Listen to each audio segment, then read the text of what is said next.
Calling us from the Denver, Colorado area, we have Vinnie Montez on the phone. Vinnie is quite an interesting character, which you'll soon find out. He's a career law enforcement officer, and he's also a stand-up comic. Vinnie, welcome to the show. Very much appreciated. Hey, thank you for having me on, Jay. I really appreciate it. It's good to have you here. I've been aware of you for quite a while. You're like all over this thing called the internet, the interwebs, or whatever you want to call it. Vinnie Montez is a stand-up comedian. His website is vinniemontez.com, correct? That is correct. And I believe you're also on Facebook as well, and you're probably on all the other forms of social media. Yeah, you got it. Instant, Snap, Twitter, Googlegram, whatever you want to look me up on. My handle is Vinnie Montez. And you're absolutely right. You can see me on pretty much all platforms. Okay, it's VINNIEMONTEZ, VinnieMontez.com. I had a chance to watch one of your videos on your website real quick, and it was actually a news interview with you, and you were, we call biting the bullet. You were opening at a comedy club, and then they switched to you being in your law enforcement job at the range. Before we get into comedy, let's give a bird's eye view of your law enforcement career from start to finish. I got into law enforcement very early. It was probably when I was about 6 years old. I had an affinity for watching Chips, Ponch and John, and so And you're admitting that on national radio. Yeah, that's fine. I just want people to know that I love watching Chips. The music would come on, the intro, and I just liked, there was always some kind of moral to the story that they were involved in. And I thought it was really great, so I just had an aspiration as I was really young to, want to be one of those guys. And so at age 14, I joined an Explorer post. I couldn't get onto the sheriff's office where I'm currently at until I was 16 because they didn't take Explorers till then. So I joined a smaller agency, and it was my indoctrination into law enforcement. And I transferred over to the sheriff's office where I work now at age 16. And I've been there ever since. They hired me as a dispatcher, 911 call taker when I was 18. As I started my career in college, I was working as a call taker, and I got hired by the university also as an hourly call taker because we were on the same CAD system, and became a cop in 98, went to the academy in 97, spent my first 3 years, almost 3 years in the jail. It was a very unique experience because I'd already done the reserve FTO program, which was a full FTO on the street. And I was excited because I thought they were going to hire me right to the street, but they're like, hey, kid, you need a little more life experience. The jail's the best spot for you. So I went, and lo and behold, it turned out being a very good thing for me because it really taught me the interaction with people. After I worked in the jail for a few years, I transferred to the street in 2001 and worked there and pretty much did everything you could do, a patrol, DUI officer, the whole 9 yards, and then moved to detectives, which was probably, sorry for all the detectives that are listening, but it was my least favorite. I was a property crimes detective, so it was just a lot of in and out of, running people down that were stealing stuff. And after I did that, they recruited me over to narcotics, and I did a tour there, got promoted to sergeant, came out to the street, worked for a while there, and then went back into narcotics for another tour as a supervisor, came out of there in 2016. And somebody thought it was a good idea to make me a commander in 2018. Which in most agencies, people think of commander differently. It's the equivalent for us is like a lieutenant in most agencies. So that's it. And I've been doing comedy since 2007, and I love this job. It's been it's a great job, as everybody knows.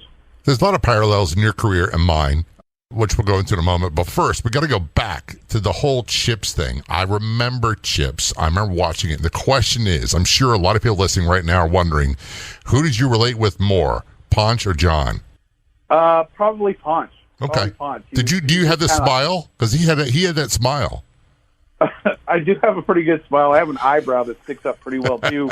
I've always been a magnet for wherever I go, there's usually chaos that ensues, and I've been that guy, and I've embraced that, and I've also just challenged people in their comfort zones, and I'm very gregarious, and when I walk into a room, I bring a certain energy. And, and I think that was kind of like Ponch. And then John was kind of there to be a filter sometimes and somebody to kind of be a little bit more reasonable. And I think that I have people in my career who fill in those roles like John did for Ponch. You're absolutely right. I remember being a sergeant, a newly promoted sergeant out of narcotics, and I wanted to a squad of guys like me. When I say guys, it's men and women. And you and I both know this. In the law enforcement world, we don't really call out gender. It's guys. So I wanted a squad of guys who are all go-getters. And then I began to realize the importance of having the John to counterbalance things. The guys who are good with reports. The guys who are good with long-term investigations like property crimes, which I found boring as all get out too. But I wanted the guns, the drugs, the killers, and all that stuff. But you can't have a whole group of people like that. And by the way, I find it, while it was really enjoyable and I loved it, I loved the action, that stuff, I was that kind of magnet too. That stuff, after a while, begins to take a toll on you. Oh, absolutely. Absolutely. 100%, without a doubt. And it's not something you can sustain forever. I mean, I don't know of anybody that can. You can be super cop for so long, and then you got to take a breather. You got to come up for air somewhere. Oh, absolutely. I think that's what really was the catalyst towards moving me into a direction where I wasn't really listening to that. I was constantly wanting to be in the mix. You know, I was working all the time. I was at the agency, and in the early 2000s, our current sheriff took over. And I remember pretty vividly where he pulled me aside. He's like, "Hey, man, you need to slow down. You're burning the candle at both ends." And I was like, "Hey, I'm your go-to. I mean, what are you talking about?" And he had a lot of wisdom and experience, you know, which a lot of us cops don't have that perspective when we're younger in the career. And I was headed for a point of destruction, which I didn't really understand at that time. You know, what you just said is like the cumulative effect of being in this business, the things you see, taste, smell, hear, that all adds up over time, whether or not you want to acknowledge it or not. And for me, 2008 was the event in February of 2008 where I just had to really realize that. We're talking with Vinnie Montez. Vinnie is a career law enforcement officer. He's also a stand-up comic. He does comedy at the clubs. He does comedy videos. He has a YouTube channel. He has all the social media. He has his own website, VinnieMontez.com. When we return from break, we're going to talk about dark humor in police work and law enforcement, why it's so necessary, why it comes about, and we're going to talk about his career and so much more. Don't go anywhere. We'll be right back. You can find us on Facebook. Look for and like the Law Enforcement Talk Radio Show Facebook page. Be sure to follow the Law Enforcement Talk Radio Show and podcast on the Newsbreak app. Newsbreak is your #1 local news app for current events, free live news for you and your community. Download the Newsbreak app today for free and be sure to follow the Law Enforcement Talk Radio Show and podcast on the Newsbreak app.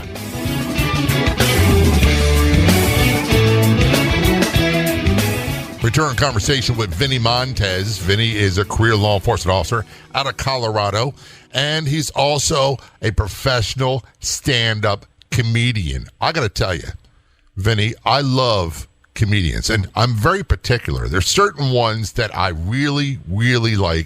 I'll give you an example. Some of the old school ones, the Shecky Greens, the Don Rickles, whatever his name was. But then you got guys like Bill. Don Rickles, yeah. You got guys like Bill Burr, who was phenomenal. You got the fluffy guy, I can't remember his name, who's phenomenal. And then there's the guy out of Chicago. I can't say his last name right. He's like Sebastian Maniscalco or something like that. Phenomenal. Sebastian Maniscalco. I can't say it. Maniscalco. You know what it is? I love ethnic humor. I'm an old school guy. I like the comedians that, and some of them have lost this. I like the comedians that can go ethnic, but you know they don't mean any harm, and they're okay being who they are. Yeah, absolutely, 100%. Because that's who we all are. It's like, I worked in law enforcement back in the 1980s, and people have this conception in their mind that we are not a diverse group. I worked with men and women. We had Jews, Muslims, we had gays, we had lesbians, we had straight guys, Christians. It didn't matter. No one cared the slightest about who you were or where you came from. They cared about if you handled your post, you handled your calls, and if I got into a jam, you were there. Right. And that's I think I like that about comedians as well. They're okay being who they are. Yeah, I mean, like, I poke fun at myself all the time. I talk about my Mexican heritage. You're referring to Sebastian Maniscalco, and I just had to remember how to say his name really quickly. But, yeah, I think that you have to be comfortable in your own skin. You know, I think that I talk a lot about my mom in my comedy. I grew up in a very affluent community, but my family was not affluent whatsoever. And most of the people I went to school with were white, and I got indoctrinated in that culture as well. But at home, it was a very traditional Mexican mother who would have no problem putting, a spatula to me or a flipper to me if I was getting out of line, and very traditional in it. And I talk about it like in some of the bits that I run, where I talk about my mom riding along with me, and we're dealing with a bunch of drunk guys one night, and I leave her in the cop car, and I'm talking to this guy, and I'm like, hey, dude, let's quit pushing around these kids. Let's go to detox. What do you say? And he's like, let me tell you something, fat boy. I'll kick your fat boy. My mom grabs the PA from the car and is like, Mijo, you need some backup. And so I take what I have in my cultural background, and I kind of incorporated it, I incorporated it right into the comedy. I think it's so much important to talk about the cultural background. And you're right. I don't care who you are, whether you're Jew, Muslim, Mexican, Puerto Rican, African American, whatever it is, you have to talk about what you know, and that's what makes comedy relatable. And be who you are. That's the thing. And I guess part of it is, Vinny, I'm from an Irish Catholic background. My grandparents immigrated from Ireland, and I got all the things you talked about with your mother. It's the same with mine and the Irish Catholic mom. I've never been hit so hard in my life on the street as I have been by my mom. It's just... She could teach Mike Tyson a thing or two about throwing a right. This woman, and they had such a profound influence on me growing up that transformed and carried over into how I was on the street as a cop. Yes, 100%. And I couldn't agree with you more. Like, we're still all human beings, and we all have different perspectives on stuff. When we go on calls, one of the things, like growing up, watching how different families responded to situations like kids out of control and mouthing off to their parents, go to these calls, and I'd sit there and I'd just be amazed. I'd have to step back and go, man, if this was my mom, because that's all I could think about is my mom dealing with the situation. It would be way different than, and of course we can't advocate, parents hitting their kids or anything like that. But in my own personal context, in my personal background, growing up with a traditional Mexican mother, things were dealt with a lot differently. Boundaries of what you could say and what you could get away with at home were way different than what I've experienced on the street as a cop. I remember those, too. It always makes me laugh. It never fails. I can count on one hand and have 5 fingers left over the amount of times my mom called the police on us. Oh, yeah, 100%. If she got to the point where she needed to call for backup from anybody, I'm telling you, it just never got to that point. And to compound the ethnicity and the background, she's also a Navy mom and a Navy wife. Dad was gone a lot out to sea. So there was no backup. It was her. And her word was the final word. That was it. Yeah, 100%. Same with my house. I mean, if I wanted to get any kind of quarter, I would try to lean toward my father, because even though he was my dad, my mom firmly held the reins when it came to the discipline and making sure that there was order in the household. So I can completely relate to that. So this carries over into your career in law enforcement. We're going to backtrack a little bit. The domestic disputes, the family disputes, where you get those calls, and I remember having them as well. And there's certain things you'd want to be able to say from your growing up, your background, and there's what procedure says you have to say. And I found myself quite often having to bite my tongue on those calls, especially at family disputes. Oh, yeah. I think that goes on today. I think law enforcement officers come from, a certain background, where there is some kind of boundaries to relationships and so forth.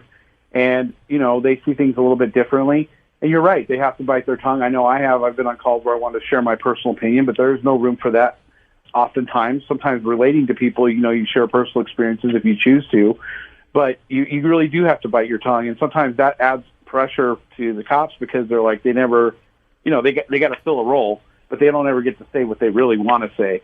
And that not only comes into that kind of role, but it also carries over into other things that we say. And I think that's kind of like the dark humor where we can't express dealing with the situation that we're in front of. And I'll give you a prime example. Death is a very dark topic. And as cops, we see a lot of death. And it's not something you want to joke around in front of the public, but yet at the same time, you have to joke with your colleagues in some aspects because that's the way to deal with it, and that's how you process the whole thing. And humor comes out in that. Cops are some of the most witty, quick-witted, insightful people that you'll ever be around because they're exposed to so much. And here's an example. I was a field training officer. I had a recruit. We went to this call where this guy had taken a shotgun, sat in the passenger seat, discharged it, and there was nothing left from the neck up. And I'm not going to get much more descriptive than that. One of my colleagues who I came up with as an explorer happened to be the detective on call that night. He shows up on scene. And one of the first things you got to do is identify the decedent. So he's rooting around looking for this guy's wallet. He finds it, takes out the driver's license, holds it up to me and the recruit that I have with me, covers the guy's head with his thumb. He's like, "Do you think this is our guy right here?" Now, I get it. Most people would be like, "What?" But that is a way.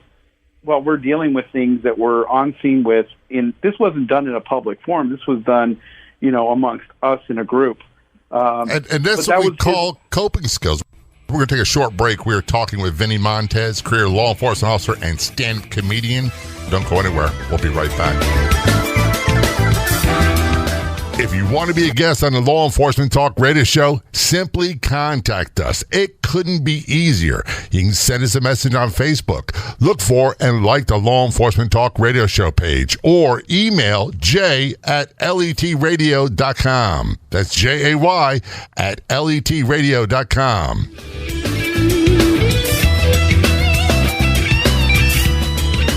If you've missed past episodes of the radio show, never fear. You can listen to them online as a podcast. Just go to our website, letradioshow.com, where you'll find all the podcast episodes and much more. That's letradioshow.com. Back to our conversation with Vinnie Montez, career law enforcement officer and also stand-up comedian. Before we enter break, Vinnie, you're talking about the dark humor. And one of the things that we used to do, and it was a very practical reason behind it, what they did to me when I was a rookie, and when I was a sergeant, I did it. And when we had calls for badly decomposing bodies, it didn't matter whether they died of natural causes or foul play or whatever it was. I'm not going to get more descriptive than that, but one thing we would do is we would get on the radio and have the dispatcher send all the rookies there, because they had to learn how to do their job in this horrible situation. And I don't care what people say, the old things don't work. You don't block the smell. There's nothing you can do. And right. We would play all kinds of pranks on each other. I remember being a sergeant, having a badly decomposed body, calling all the rookies up, and I'm sitting there doing my best to compose myself while eating a slice of pizza in front of this ballot, and they're vomiting. And you know the reason why we do this. We do this because, A, it helps take the edge off, but you've got to learn how to do your job. And that's the worst possible. You said it earlier, that death stuff, you see a lot of it, it takes its toll. Absolutely. And over the course of a career of doing that, people don't realize that it's a cumulative thing. When people go to war, I've never been in the military, and I love our military, and I want to thank all the people that serve. I serve differently as a law enforcement officer, but that instead of it being acute like it might be with the military exposure, law enforcement is a cumulative effect of stuff. And that was no more evident for me than in 2008 when I hit the wall for myself in February of 2008. I was off duty. I came across an accident where a kid wasn't breathing very well. It quickly changed into a scenario where he wasn't breathing, didn't have a heartbeat. We called for help. It took a while for it to get there. We were in a canyon with no cell phone service. And eventually, after working on this kid for a long time, once medical took over, he passed. And I had this warm sensation. Again, the same guy who was on that call with me, it's been kind of weird. That detective who was on the call with me with the earlier story I talked about was the sergeant on duty that night who came up and stuck me in his Tahoe during this cold February night. And as I was sitting there, I started drinking his that was sitting in the center console. And this alarm feeling, this sensation came over me, and I just broke down. I was crying. I'd never lost control for lack of better words, on a scene before. And I was like, what's going on? And really what I hadn't realized is all this stuff that I'd been experiencing over the course of a career was filling up. And I wasn't taking time off like our sheriff had warned me about. He'd given me the book by Dr. Kevin Gil-Martin about emotional survival for police officers, and I really hadn't taken heed to it. And it was forced to really start dealing with that, either start to deal with more emotional problems or figure out an outlet to separate myself from the job. And that's where stand-up comedy really became my outlet and my beacon of continuing on in order to get me through this career and also to help with my mental health so I could truly continue to enjoy life instead of having some of the things that were starting to affect me on the outside. That's truly, I can't say it any more expressly than I have. That's really where I ended up, in a very dark space. And comedy just was an outlet for me to bring myself back around. I found for me that comedy is a very good tool, and by the way, anger is a good tool also to hide and obscure a lot of things you talked about that I did during my lifetime, where I would use the anger to keep people away and comedy to control the conversation, because not to get all deep and philosophical and therapeutic, I think I just been too hurt for too long and seen too much that I didn't want to be exposed, because quite honestly, there were times, Vinny, you talked about in that patrol car where I started crying and I didn't think I'd stop. Yeah. And it comes up every now and then out of nowhere. Even now, all these years later, sitting there watching a stupid commercial, and all of a sudden I'm like crying over stuff 20 years ago. Right. And I think that's completely normal, and I think that's completely fine. I think one of the big taboo subjects in the room for law enforcement is, this is what I was afraid of. Let's just lay the cards out on the table as they are. I was worried that if I shared these inner feelings and if I shared this sense of, not being okay inside with my colleagues or my partners, that they would somehow equate that to weakness, and that they would think that, or I would perceive that they would believe that I was no longer capable of backing them up or being there for them. And I got to put this to bed. That's a complete load of horse manure, because the fact is, they're probably going through some of the same things. Not all, but most of them, and some of them in some way or shape or form have all hit that wall in their career. And it's okay to reach out. And actually, if you do reach out and you say, look, I'm not all right now, this is really bothering me, and you open up to that, tells people that you're willing, one, to be vulnerable and say, listen, look, I have to acknowledge my issues. Because if you don't, oftentimes in our career, that leads to a few things, right? Substance abuse, alcoholism, divorce rates that skyrocket, your kids not being connected with you, all those things. And that's not what we want, because we end up losing. And here's the other elephant in the room. I could name right now 6 cops in the course of my career. It's way more than that I can name off the top of my head that have taken their own lives in our agency alone. And that is a very sad state of affairs, because I think a lot of that was related directly to lack of coping mechanisms, mental health, alcoholism, things that were going on behind the scenes, because they didn't want to be seen as a first responder who couldn't handle their business. And that is a sad state of affairs. And we have to be more open now today, more than ever, than we've ever been, of saying, look, it's all right. Everybody has their struggles. And here's the thing, let's get it out in the open so that you don't feel like you're holding that in all the time, so you can start coping with things. And anybody enjoy your life. That's one of the things that really bothers most cops that I know, is that if someone does a full career, they retire and they have a miserable life and a short life. Another one is they're doing a long career and they don't make it to retirement because their life ends by suicide or hypertension or drinking themselves to death or any of these other things. All of them are none of which we want. And by the way, this isn't something that just happens to cops. This happens to wide segments of our population, including our military veterans. In every community across the United States, towns, cities, states, we have law enforcement officers. We have first responders. We have incredible stories of heroism from our first responders, from law enforcement officers, EMTs, paramedics, firefighters. In addition to that, we have heroic crime victim survivors. If you want to tell your story of survival and how you recovered and how you rebuilt your life, feel free to contact us. We'd love to have you as a guest on the show. just go to our website and contact me through there. Our website is letradioshow.com. That's letradioshow.com. We're going to do a short break. Trust me, we'll be right back.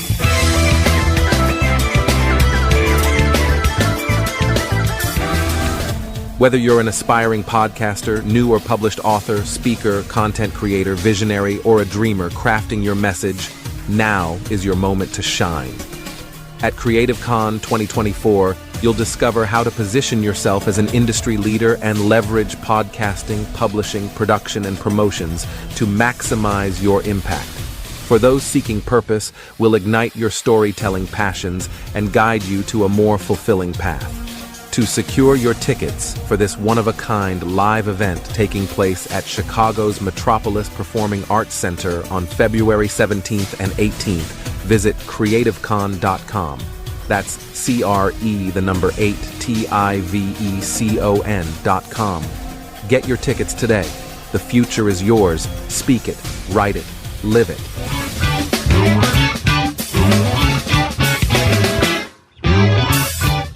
Return our conversation with Vinnie Montez, calling us from Denver, Colorado area.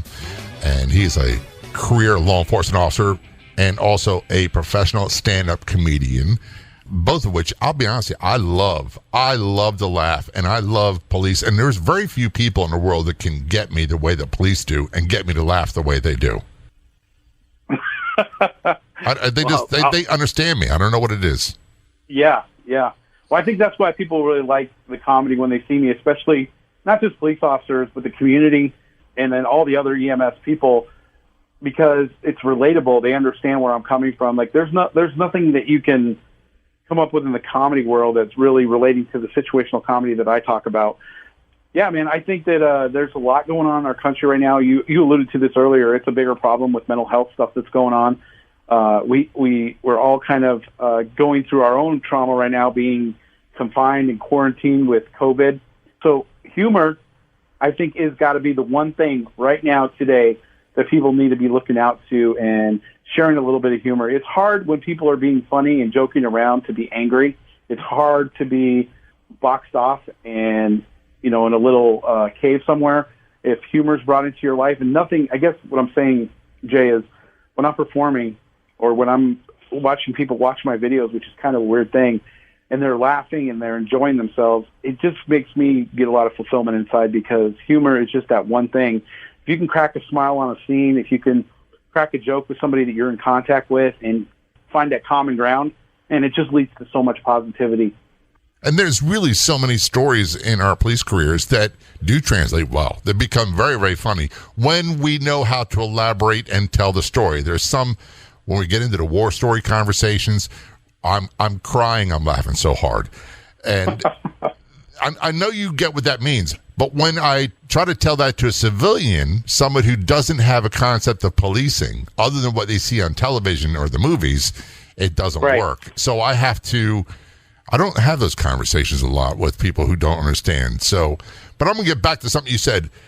One of the things I love the most, in addition to doing the Law Enforcement Today radio show, I also am a FM music DJ in the Florida Keys and Key West.